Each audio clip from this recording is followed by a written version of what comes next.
You know, the theme of CPAC was uncanceled, and one of the people I talked to, very interesting, a young activist named Melissa Woodford, who has a YouTube channel she'll point out in this interview. But she was canceled twice, not only in school and college, but also when she worked for NPR. Now she is a great spokesperson for the youth of the conservative movement and common sense. Hey folks, you know what? Of all the big name politicians around, the grassroots is what counts at CPAC, and experience what counts at CPAC. So we have a woman by the name of Melissa Woodford, who not only was canceled in college, but then also you got canceled when you worked for NPR, basically. So you're a young woman and you've been canceled twice already. It's amazing, and the call right now is to keep fighting back. Melissa, explain your experience, first of all, in school. Yeah, so first, Jamie, thanks so much for allowing me to share this. What happened in school was I had a professor, and he pointed to all of us students, knowing that I was an outspoken conservative, and he said, I want everyone to show initiative except for her. And so walking things back a little bit, the first week of class, we talked about the New York State abortion law that would allow abortions all the way up till the late term. And basically everyone in the class was saying that was a great thing. We were all applauding it. I wanted to be a voice for the truth and talk about why I didn't necessarily support that. So I just basically didn't show support, and I said something simple like, I don't support that bill. So after class, my professor took me to his office and said, I want to speak with you. He wanted to ask if there was anything personal that I was struggling with in my life that he could help address, and it was a chilling effect for the rest of the semester. So then, Jamie, after that, I wanted to talk about a bus that was delivering sonograms and free pregnancy tests to women who were considering abortions. And so this was just going to be a health story about a traveling bus that was delivering these things. So when I pitched this story, my professor thought that I was going to only cover it from a crazy right perspective. I wasn't going to do it justice. He said, the only way you can cover this story is if you cover it from a leftist perspective. You're not allowed to cover the owner of the bus. You're not allowed to interview anyone from the bus. You have to find someone who would protest this bus, and you're only allowed to interview them.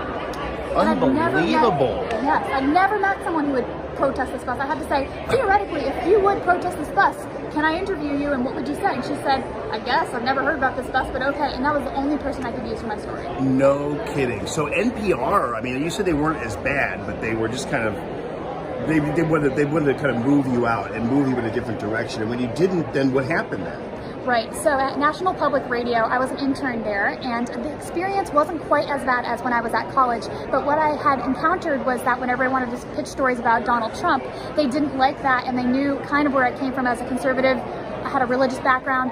They didn't want me to pitch those stories. When I talked about any political topics as well, they also discouraged those. They wanted me to stay on stories like traffic incidences or flooding, just because they kind of knew where I came from politically, and they had a very direct political stance that they wanted to follow. So not quite as bad at NPR, but still I had that suppression culture. And I definitely think for Christian conservatives like myself who are at conferences like these, we need to support each other. We need to encourage each other to keep being lights for the truth in the media, because it is so difficult out there, and we need to all have each other's back. So what did Melissa do then? Did Melissa give up? Did she say, well, I'm just going to go back to what I was doing and maybe I'll just get a desk job somewhere? No. Melissa now has a YouTube channel. So Melissa doesn't need NPR or Fox News or anybody for that matter to get her story out. She's getting her story out herself. Another example of the grassroots taking control of the messaging and getting out there yourself. So tell me about your YouTube channel. For sure. So it's called Conservative Shoutout. I have a YouTube channel as well as an Instagram. I actually just started it recently around October of 2020 because I saw so many people who are young, probably around 18 through 20, who were falling into these traps of false narratives that was being put out on Instagram. I wanted to be involved in that platform, which I hadn't been previously, and talk about the news from a Christian point of view on YouTube and Instagram to try to counter this message that they were receiving from the left about Black Lives Matter, about how we wanted to just follow this tide of burning the country down and starting from scratch. I know even some of my Christian friends were sort of starting to think these ideas were good. So you have to look at all the tenets of what BLM stood for, and I really wanted to clarify that and put out fact-based, true media that could help contest some of these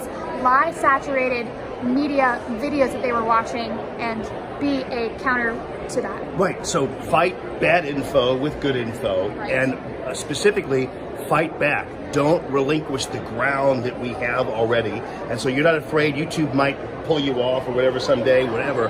But while you're there, keep pushing the message. So what's the YouTube channel again? Yes, it's called Conservative Shoutout. I'm on YouTube as well as Instagram. I believe that if we don't speak up now, we won't have the opportunity to, maybe even in a few short months from now. My mother was completely deplatformed from Facebook. I know more and more big names in the conservative movement are. We know that Parler was recently taken down. Thankfully, they're back up again as far as I hear, but we need to make sure that we speak now while we have the opportunity to, or maybe we won't have these freedoms very, very soon in the future. Another joyful warrior in America, Melissa Woodford, and make sure you check out the YouTube channel. Keep up the good fight. Great to see your passion. Thank you so much. This is what CPAC's all about, folks. Melissa, thanks. Thanks, Jamie. Okay.